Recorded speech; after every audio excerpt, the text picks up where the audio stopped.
Perkenalkan, kami dari kelompok 8 dengan anggota Agnes Monica Lawa, Diva Natania Hartono, Joshua Hanggono, Leonie Michela, dan Tulo Karisma Telom Banua. Daftar isi pada presentasi kami. Yang pertama, pendahuluan. Yang kedua, isi materi. Yang ketiga, latihan soal. Serta yang keempat, daftar pustaka. Nah, kita sama-sama tahu bahwa matematika itu adalah ilmu yang sangat luas, sehingga matematika dapat dibagi dengan berbagai banyak cabang. Salah satunya adalah teori himpunan aksiomatik. Nah, teori himpunan aksiomatik ini adalah cabang dari ilmu matematika dan merupakan bagian dari teori himpunan. Nah, aksiomatik ini sendiri merupakan karya Euclid yang disusun oleh para matematikawan. Selain itu, sistem aljabar juga adalah salah satu cabang dari ilmu matematika, dan aljabar boolean adalah bagian dari suatu sistem aljabar yang saat ini dikenal dengan aljabar modern atau aljabar abstrak. Nah, aljabar boolean ini berperan dalam pengetahuan lain seperti biologi, kimia, dan terkhusus ilmu komputer seperti bahasa pemrograman dan basis data. Kami mempunyai rumusan masalah, yaitu yang pertama, apa itu himpunan aksiomatik dan bagaimana penyajian serta operasinya. Yang kedua, apa perbedaan aljabar boolean dengan aljabar biasa dan bagaimana syarat serta fungsinya. Nah, jadi tugas kami ini juga mempunyai tujuan, yaitu yang pertama, mengetahui pengertian himpunan aksiomatik, penyajian, dan operasinya. Yang kedua, mengetahui perbedaan aljabar boolean dan aljabar biasa, serta syarat dan fungsi aljabar boolean. Judul dari materi kami itu terbagi menjadi 2 pembahasan. Ada pengantar himpunan aksiomatik dan juga aljabar boolean. Untuk pengantar himpunan aksiomatik, itu nanti kita akan membahas tentang pengertian, penyajian, penulisan, dan juga operasi dari himpunan aksiomatik. Sedangkan untuk aljabar boolean, kita akan membahas perbedaan aljabar boolean dan juga aljabar biasa, kemudian hukum-hukum, prasyarat, dan juga fungsi dari aljabar boolean. Nah, kedua pembahasan ini nanti juga akan disertai dengan contoh soal. Enduring understanding. Kita melihat key konsep dulu. Jadi untuk memahami materi ini, adapun konsep-konsep penting yang perlu diperhatikan adalah konsep mengenai himpunan, aksiomatik, aljabar boolean, operator binar, dan juga postulat Huntington. Nah, lalu apa yang menjadi enduring understanding? Nah, yang pertama, himpunan itu merupakan sekumpulan objek dengan aturan tertentu dan juga jelas. Ketika kita belajar ini, kita mengerti bahwa aksioma itu merupakan pernyataan kebenaran mutlak tanpa perlu dibuktikan. Dan yang ketiga adalah aljabar boolean, itu merupakan ilmu aljabar yang berhubungan dengan variabel binar dan juga operasi logika. Kita sebagai manusia sangat bersyukur kita diperlengkapi dengan logika oleh Tuhan untuk kita manusia yang sangat membantu kita di dalam kehidupan kita sehari-hari. Sama halnya tentang pengetahuan teori himpunan dan juga aljabar boolean ini, kita dapat menjumpai banyak penerapannya pada bidang teknologi dan juga informasi. Tapi teman-teman, logika manusia itu terbatas dan tidak sempurna. Harus tetap mengandalkan Tuhan di dalam kehidupan ini, termasuk ketika kita mengembangkan logika ini, ketika kita menggunakan logika ini.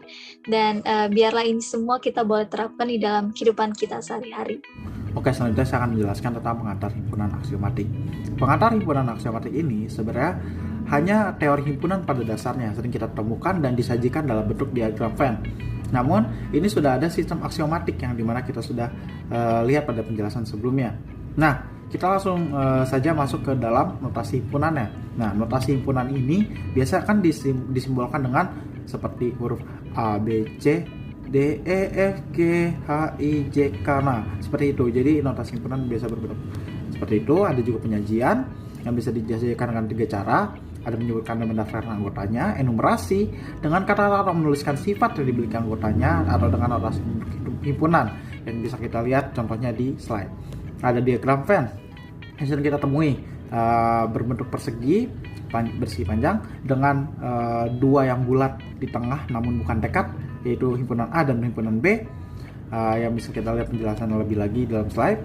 Terus ada keanggotaan himpunan yang biasa dianggotakan dalam bentuk E atau elemen, dan ada seperti ada simbol-simbol lain juga di sini, ada union, irisan, komplement, dan sebagainya macam. Selanjutnya kita masuk ke dalam himpunan bagian. Nah, untuk himpunan bagian sampai seterusnya, saya bisa kasih linknya di deskripsi kembali. Kenapa? Karena jujur aja, durasi Mbak. Jadi saya akan jelaskan cepat aja karena memang keterbatasan dan bisa dilihat lagi di video sebelumnya.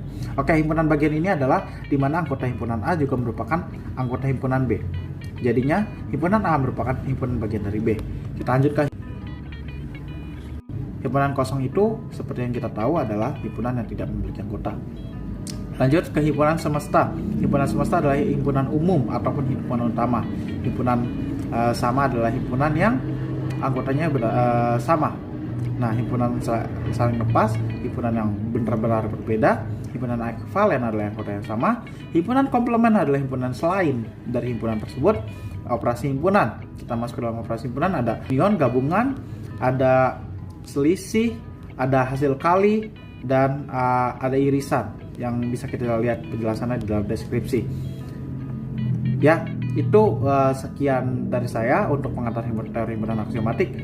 Kalau ditanya kenapa, durasi saya agak ribet, jadinya saya taruh penjelasan lagi di deskripsi ya. Lihat, oke? Aljabar Boolean ini ditemukan oleh George Boolean pada pertengahan abad ke-19. Aljabar Boolean ini dapat kita temukan dalam kehidupan kita sehari-hari, seperti ya di dalam perancangan rangkaian digital, penskalaran, dan juga di dalam IC komputer.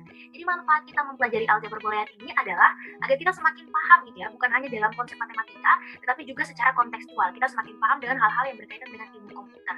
Menurut Nugroho pada tahun 2015, aljabar Boolean adalah aljabar yang terdiri dari suatu himpunan B yang besar dengan dua operator, yaitu operator penjumlahan dan juga operator perkalian. Sehingga untuk setiap A, B, dan C yang merupakan anggota atau elemen dari himpunan B berlaku postulat kunting. Teman-teman boleh lihat detailnya seperti yang telah tertera.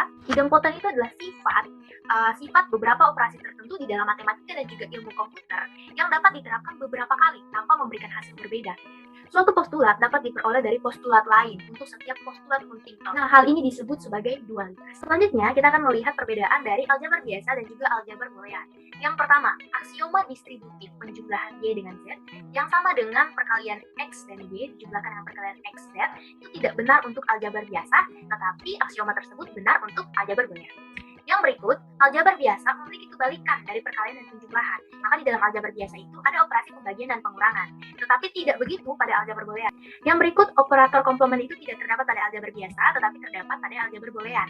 Dan yang terakhir, aljabar biasa itu memperlakukan atau fokus pada bilangan real dengan elemen yang tidak berpindah, tetapi pada aljabar Boolean itu memperlakukan elemen himpunan B yang sampai sekarang belum didefinisikan.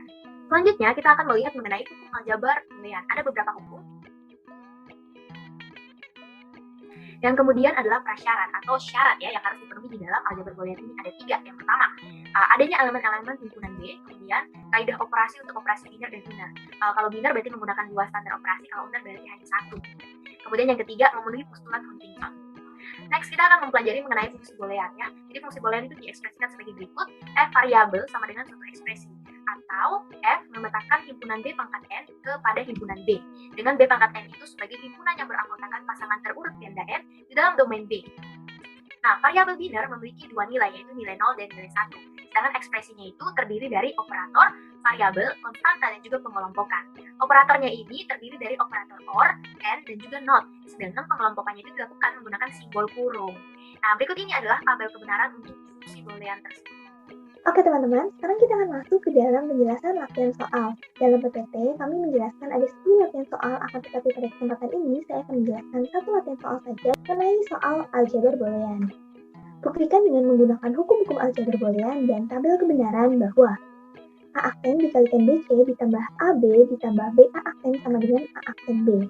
Yang pertama, kita mengingat kembali hukum distributif, sehingga A aksen dikalikan BC ditambah AB ditambah BA aksen dapat kita rubah menjadi A aksen dikalikan B dikalikan C ditambah A ditambah A aksen. Karena apabila kita masuk ke dalam akan menghasilkan ruas kiri. Lalu selanjutnya kita mengingat kembali hukum komplement yang berbunyi X ditambah X aksen sama dengan 1. Sehingga kita dapat merubahnya menjadi A aksen dikalikan B dikalikan C ditambah 1. Dan selanjutnya kita mengingat kembali hukum dominasi yang berbunyi X ditambah 1 sama dengan 1. Sehingga kita dapat merubahnya menjadi A aksen dikalikan B dikalikan 1. Dan terakhir kita mengingat kembali hukum identitas yang berbunyi X dikalikan 1 sama dengan X, sehingga kita mendapatkan A aksen dikalikan B. Terbukti bahwa A aksen dikalikan BC ditambah AB ditambah B A aksen sama dengan A aksen B. Nah, di dalam tabel kebenaran ini terdapat 3 variabel sehingga terdapat 8 kolom di sini. Ini sebenarnya sistemnya mirip seperti BDSS, akan tetapi menggunakan 0 dan 1. Di hasil aktif kita dapat membuktikan bahwa A aksen dikalikan BC ditambah AB ditambah B A aksen sama dengan A aksen B. Terlihat dari dalam kolom ini menghasilkan hasil yang sama begitu ya teman-teman. Berikut adalah daftar pustaka yang kelompok kami gunakan dalam menyusun paper kami. Belajar teori himpunan dengan Bu Tanti. Jangan lupa ada forum diskusi. Sekian dari kelompok kami, Tuhan Yesus memberkati.